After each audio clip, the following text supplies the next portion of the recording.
You've already succeeded beyond your wildest dreams. And the neat thing about this whole women's college thing, that only 4% of women college graduates experience, you've watched women succeed. You've had women leaders, you've been exposed to female leaders in the community, you've watched women succeed, you've watched women fail. You've helped pick them up, dust them off, and watch them soar to even greater heights. You've supported the development of one another, and you spent time reflecting on your own personal development. You're among the 4% of female college grads that gets this experience. Next year, for the rest of your life, you will encounter and work with women who do not have this experience. They won't know how to fully support other women. You're going to have to teach them. They haven't learned the magic of reflection, of support, true support, and dreaming big. Reflection and dreaming big, two of the greatest tools you'll ever have. Take time each day or during each transition of your life to reflect back on your experience and how it has affected you as a human being, how you've grown, what you've learned.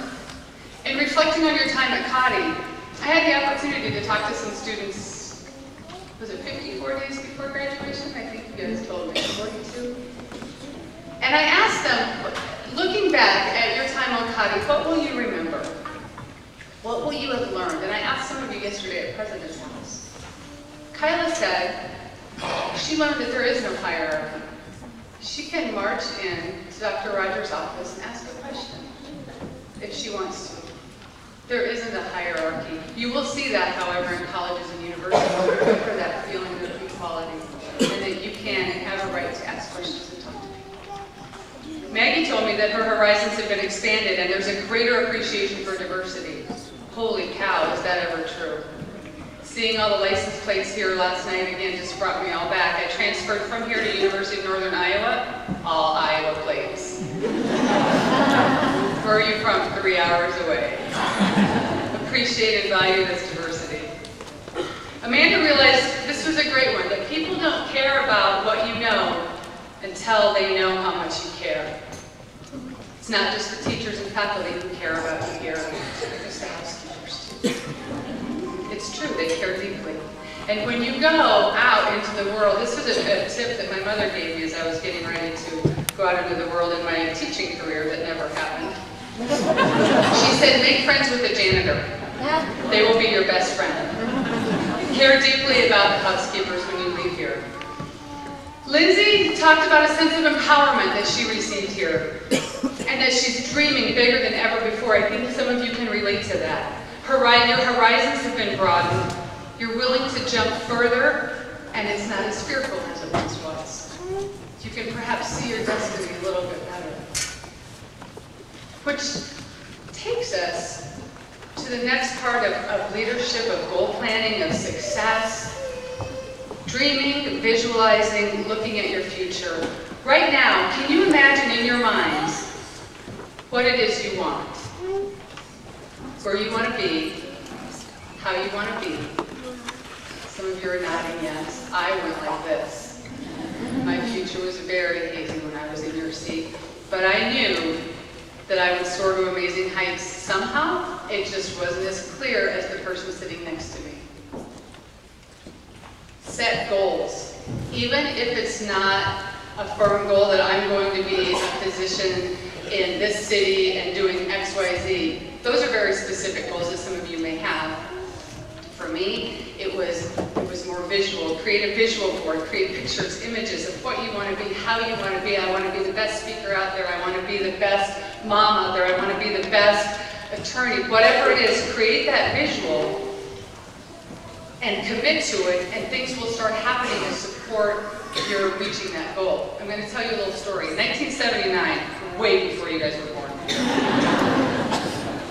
Harvard MBA students, graduates, were asked a question. Have you set written goals for yourself and made plans to accomplish them? Listen up, all you other folks who might be snoozing, because this is really interesting. Have you set written goals for your future and created a plan to achieve them? 13% had written goals. No, 13% had goals. No specific plan, but 13% had goals. 3% 3% had written goals with plans. 84% had no specific goals. 10 years later, that class was brought back together. The 13% who had goals were earning, on average, twice as much as the 84% who had no goals. And what about the other 3% that had clear written goals? They were earning, on average, 10 times as much as the other 97% combined. Goals and visualizing work. It's worked in my life. It's worked in a lot of your lives as well. Visualize your plans. Visualize your future, make plans to achieve them. And like I said before, once it's written, things will just start happening. I signed up for a triathlon about 5 years ago, but I was a 20-year smoker. Duh. I wasn't intending to quit smoking, but I signed up for this triathlon, started raising money for Leukemia and Lymphoma Society, and started training for this crazy triathlon. This goal was up here. All my friends said I would die with a cigarette in my hand. And things started happening. People started calling. Events happened to push me to that goal of where I needed to be. That's kind of a crazy goal, but it's also happened in my career. It's happened in every way possible. Set goals, ladies. While your Cottey journey is coming to a close, the rest of your journey truly is only beginning. You are the next generation of leaders, and you have everything it takes to inspire the world and make a grand entrance and impact. You will shatter bounds, you will break molds, and you will fly to more amazing heights than you realize, because you had the courage 2 years ago to come here. Now,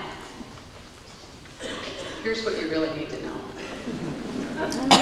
I wrote this speech and I was talking to some graduates and they said, tell them what they really need to know about transferring. And that's what I heard from you guys yesterday. Here's what you need to know about next year. You ready? Take note. There are 5 things you need to know. You will be a little fish. Whether you at University of Northern Iowa, UC Boulder, or in Morocco, you will be a little fish. You'll feel like it.